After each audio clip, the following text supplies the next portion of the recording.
Hello, dear students. Welcome to another video of International Business course. In this video, we are going to talk about integrative issues in international business. And what are these integrative issues? So we are here in the chapter 2. And so in this chapter, we are going to talk about technology and technological environment. And then we are going to talk about ethics and ethics effects of ethics in international business context, and we are going to define corporate social responsibility and sustainability at the end of this chapter. So after finishing this chapter, we expect you to be able to define the basics of technology and technological environment in international business and understand the basics of information and communication technology, manufacturing technology, and other related technological issues, and explain business ethics in international business context, and define corporate social responsibility and corporate social responsibility approaches, and describe global sustainability. In this chapter, as I said, we are going to cover, in addition to introduction, we are going to cover three concepts, three issues: technology, ethics, and corporate social responsibility.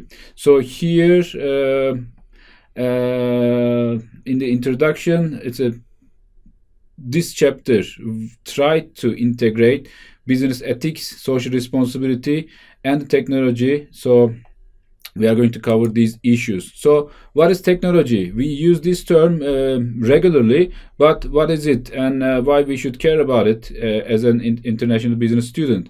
Although there are various definitions of technology from a different perspective, we are concerned here with two primary components of technology.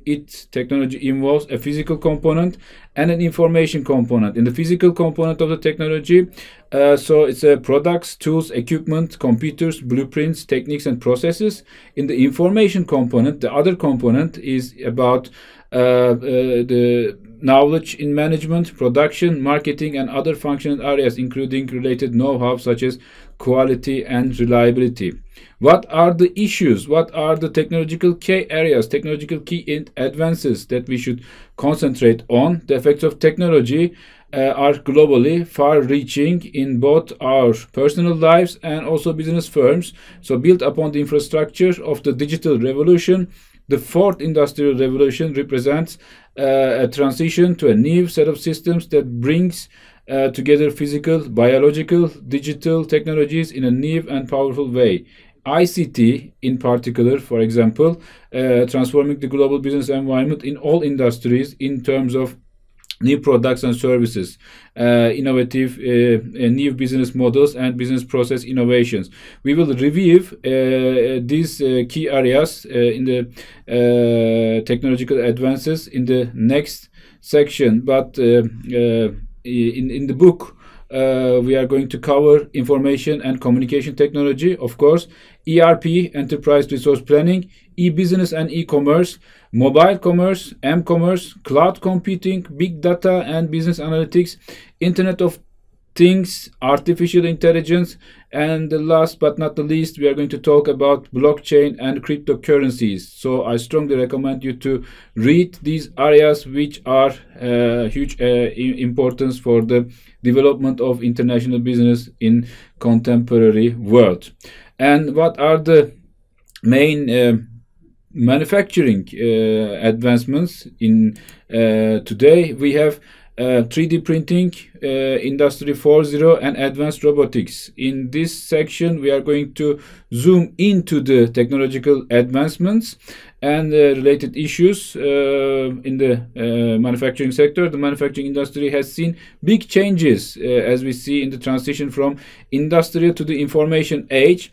We call it the digitalization of manufacturing, and this is reflected in the what we call today now Industry 4.0. So 3D printing, advanced robotic, and the Industry 4.0 is covered throughout the book as well.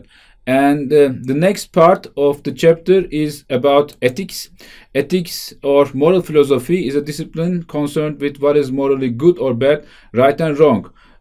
It is easy to define, but generally what is ethical or unethical is not easy to decide. There's always ethical dilemmas, and the ethics is generally on the gray side. There is no white and black while we are making decisions on ethics. So ethical issues in global business occur in many levels. So we have international, national, organizational, and individual levels here. They all affect the global business activities in terms of ethical decision making. So ethics and moral philosophy, as I said, is a discipline concerned with what is morally good or bad and right and wrong, and ethical issues occur in many levels. So here, business ethics examines moral issues in a business environment, such as ethical or unethical behaviors of the employees. In the workplace, international or global business ethics emerged after the widespread business activities that have occurred on a global scale with the rise of multinational corporations.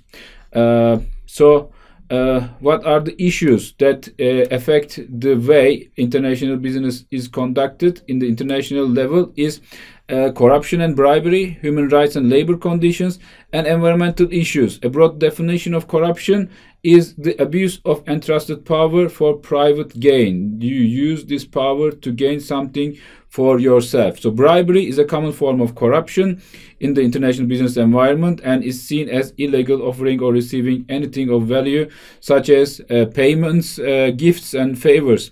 However, differences in the rule of law, enforcement of laws, and perceptions about the illegality of bribery in different countries have presented at a higher level of ethical and or legal challenges to managers working globally. And this is a problem. Okay, and human rights issues can arise in international business regarding basic rights that include the right to life, safety, freedom, property, freedom of speech, freedom of thought, and so on. And the environment, the climate change is an issue that is affecting all of us. Concerns over environmental impacts from business activities such as pollution, resource depletion, the climate change have been increasing. For international businesses, the concerns have been over the negative reporting of the news media around the world and the recognition that actions taken in one part of the world will also affect other parts of the world.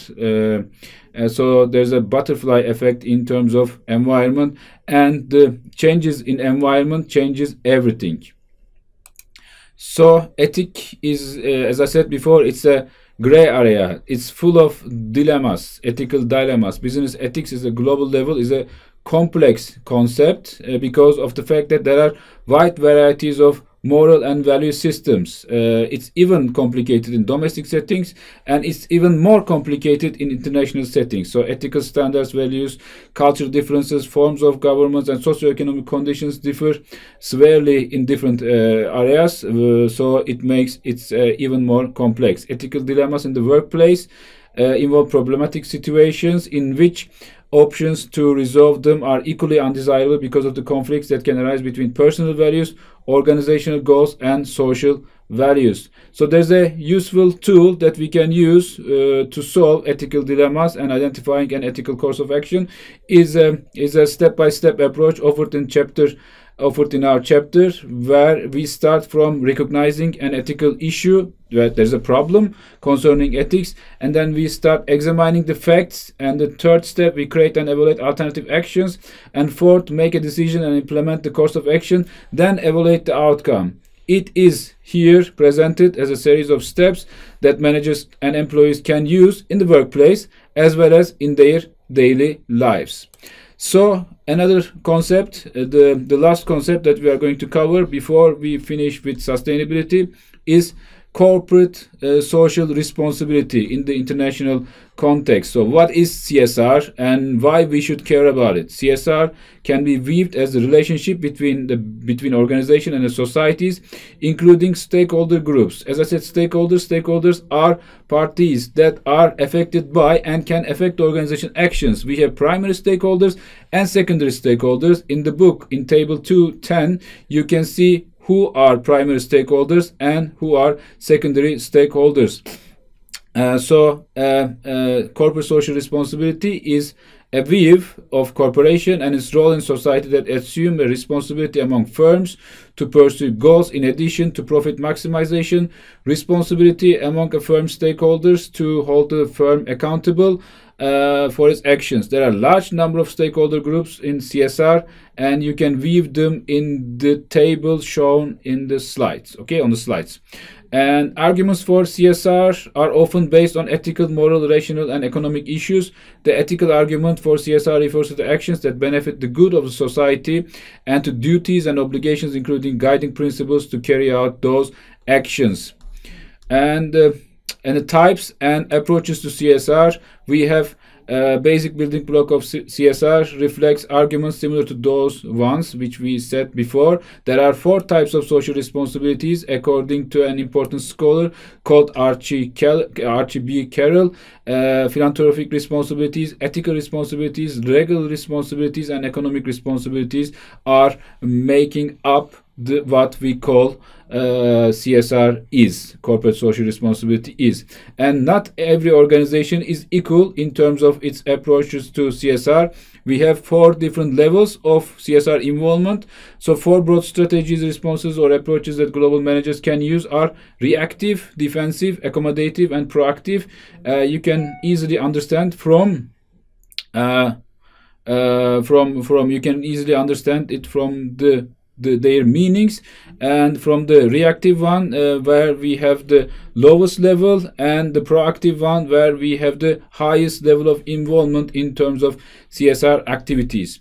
And the last but not the least, sustainability. What is it and why we should care about it? First, the term sustainability has a very broad scope, and its contemporary forms stem from the United Nations Brundtland Report, which was chaired by Gro Harlem Brundtland with the most remembered quote that defined sustainable development as that meets the need of the present without compromising the ability of the future generations to meet their own needs. It highlights the interaction of 3 fundamental areas: ecology and environment, economy and employment, equity and equality. In the environmental sustainability, we think about a systematic understanding of ecosystems with built-in limits to human impact on that systems. And economic sustainability recognizes the importance of providing secure employment while creating a healthy natural environment as the basis of dynamic economy. And equity and equality aspects on the equitable distribution of resources, including food, healthcare, education, and job opportunities at the national level for the long-term viability of the society. At the global level, businesses need to look at the problem of inequalities such as poverty and migration, and multinational corporations often find themselves need of a community as well as helping them to meet those needs. So that was the end of the chapter 2. You can access more learning material from Anadolu Üniversitesi learning management system called E-Kampüs. Don't forget to read the chapter from your textbook. Your responsibility for the exam will be from your textbook. Good luck with your studies.